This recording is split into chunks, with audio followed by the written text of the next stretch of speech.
আমি গুনাহগার সাইফুদ্দিন আপনাদের মাঝে উপবিষ্ট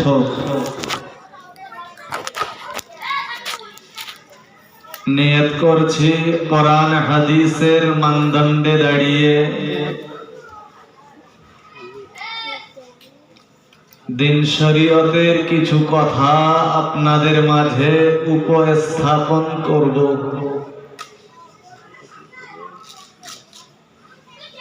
বাকি আল্লাহ পাকের মোবারক মর্জি, আপনাদের খাস দোয়া।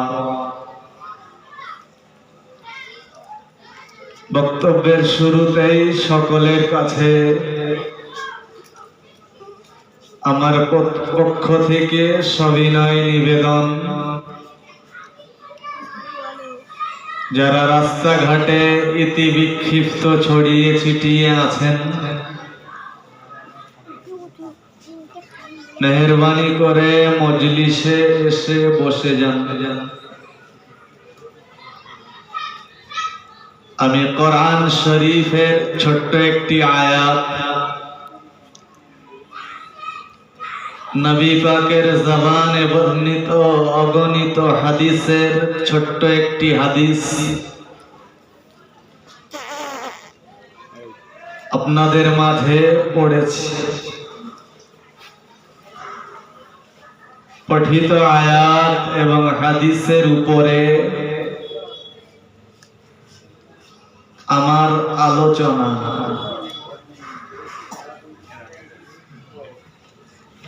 কোরআন শরীফে মহান আল্লাহ বললেন, قد أفلح المؤمنون, অবশ্যই ঈমানদার যারা তারাই সফলতা অর্জন করেছে। সুবহানাল্লাহ। তাহলে সফলতা কাদের জন্য? যারা ঈমানওয়ালা মানুষ, যারা ঈমানদার সারা বিশ্বের, তাদের জন্য আল্লাহর ঘোষণা, তারা সফল হবে। কোরআন শরীফের সূরা মুমিনের এই আয়াতের পরই আল্লাহ ঈমানদারদের কিছু বৈশিষ্ট্য ব্যাখ্যা দিয়েছেন।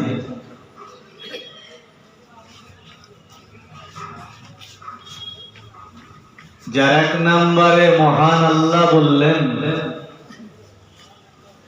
আল্লাযীনা হুম ফি সালাতিহিম খাশিউন, ঈমানদারদের প্রথম বৈশিষ্ট্য হলো তারা নামাজের ভিতরে বিনয়ী হবে।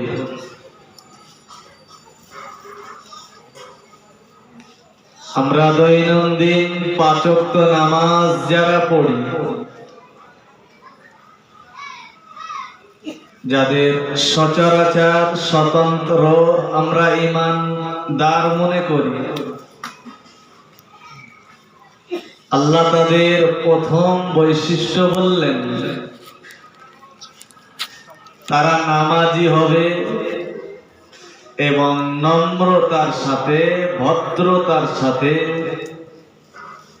সময় দিয়ে খুশু খুজুর সাথে নামাজ আদায় করবে। সুবহানাল্লাহ।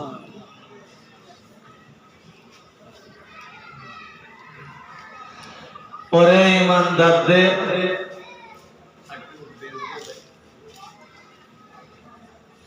ঈমানদারদের আল্লাহ আরো বৈশিষ্ট্য বলেছেন।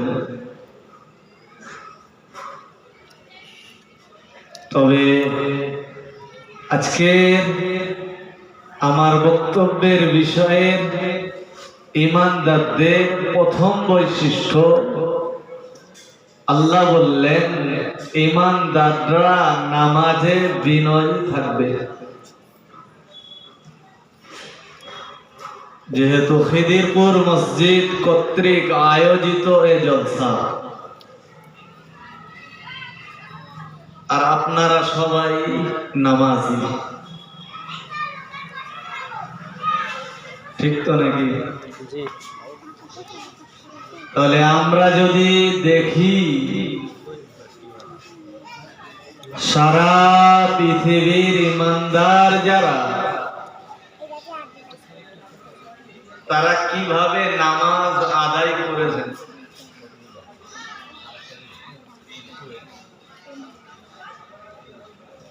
তাদের সাথে আর আমরা যারা নামাজি,